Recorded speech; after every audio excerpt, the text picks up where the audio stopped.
Hello everyone, my name is Rubal. I am from village Sismor, Kaithal district. I got selected as civil judge in Rajasthan and I scored 76th rank. Let me talk about my preparation journey. तो जैसे कि मेरी जो preparation journey है उसमें बहुत ज़्यादा hardship मैंने फेस करी है. इमोशनल के साथ साथ फाइनेंशियल हर तरीके की जो प्रॉब्लम्स हैं वो मैंने फेस करी हैं. बट प्रॉब्लम्स हर किसी की लाइफ में आती हैं. प्रॉब्लम्स को टैकल करके उनको ओवरकम करना ये हमें खुद करना होता है. और अगर हम उन प्रॉब्लम्स को एक बार ओवरकम कर लेते हैं then it is not difficult to achieve our aims. Let me first discuss about कि मैंने प्री की, मेंस की और इंटरव्यू की तैयारी किस तरीके से करी थी. प्री और मेंस की तैयारी में ज़्यादा फ़र्क नहीं होता है. आपको सेम सब्जेक्ट्स है, सेम सिलेबस है, वही पढ़ना होता है. जस्ट आपकी जो अप्रोच है वो डिफरेंट होती है. फॉर एग्जांपल अगर आप प्री के लिए प्रिपरेशन कर रहे हो तो आपको क्या कि कॉन्सेप्ट्स तो प्री हो, मेंस हो, इंटरव्यू, अगर आपके कॉन्सेप्ट स्ट्रॉन्ग हैं तो you can easily crack this exam. Pre के लिए मैंने मेन फोकस बेयर एक्ट पे ही किया था कि बेयर एक्ट के सेक्शंस, इंडेक्स, उनके प्रोविजंस और उनके एलिमेंट्स वो सब कुछ with landmark cases is enough for the RGS के लिए इनफ है. आप प्री है जो इजीली क्वालिफाई कर सकते हो अगर आप इन चीज़ों को फॉलो अप कर रहे हो. देन मेंस के लिए है जो मेन चीज़ है वो है आपकी एक तो आंसर राइटिंग आपकी अच्छी होनी चाहिए, उसके साथ साथ आपकी स्पीड अच्छी होनी चाहिए और एक टाइम मैनेजमेंट. ये तीन चीज़ें हैं जो ज़रूरी हैं. कॉन्सेप्ट वही है कि भाई आपका सिलेबस सेम है तो बार बार एक ही सोर्स को आप बार बार अगर पढ़ोगे then you can easily crack it. Then interview की अगर हम बात करें तो इंटरव्यू में भी कि मेनली मुझसे तो लॉ के ही क्वेश्चन पूछे गए थे.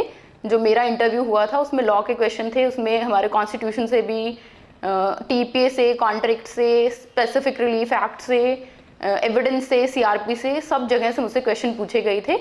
एंड इंटरव्यू के लिए सिर्फ दो चीज़ें हैं जो ज़्यादा इंपॉर्टेंट होती है, एक ऑनेस्टी एंड एक ह्यूमिलिटी.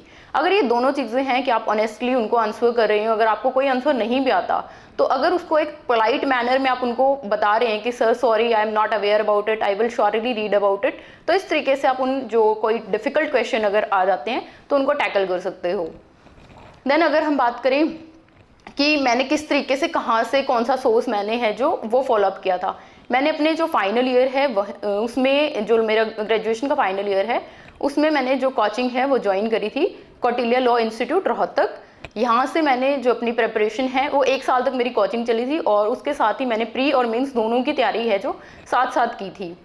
देन प्री के लिए वही है कि यहाँ पर जो आपकी कॉन्सेप्ट बिल्डिंग है वो बहुत अच्छे से की जाती है. बिल्कुल बेसिक से लेकर के एक हायर लेवल तक की जो एजुकेशन है प्रोवाइड की जाती है. उसके साथ साथ जो वरुण सर हैं, Varun sir is like your father.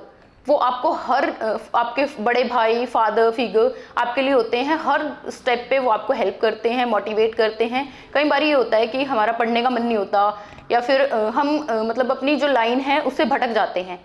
तो सर के साथ आप एक कॉन्वर्सेशन करोगे ना तो उससे आपको अपने आप से मोटिवेशन आता है कि सर आपको बहुत मोटिवेट करते हैं पढ़ने के लिए, आपका जो गोल है उसको अचीव करने के लिए. मेरी जर्नी में भी जो वरुण सर है उन्होंने काफ़ी इंपॉर्टेंट रोल है वो प्ले किया है.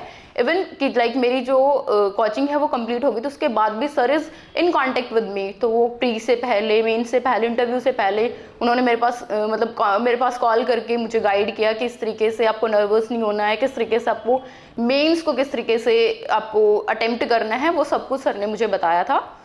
देन उसके बाद अगर हम बात करें कि कई बार ये होता है कि हमारा बहुत मोनोटोनस सा वो हो जाता है कि भाई हम पढ़ रहे हैं, हमारा एक ही रूटीन है कि क्लासेस कर रहे हैं, देन रिवीजन कर रहे हैं, टेस्ट सीरीज़ हैं वो सॉल्व कर रहे हैं.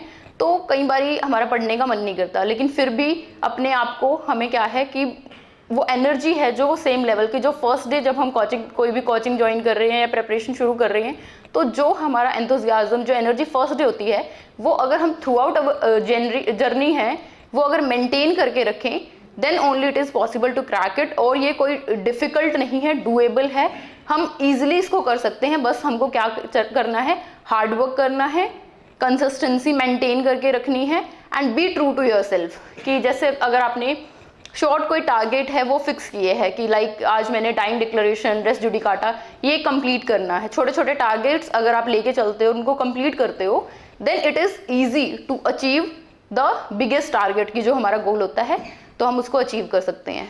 मैं यही कहना चाहूँगी बस.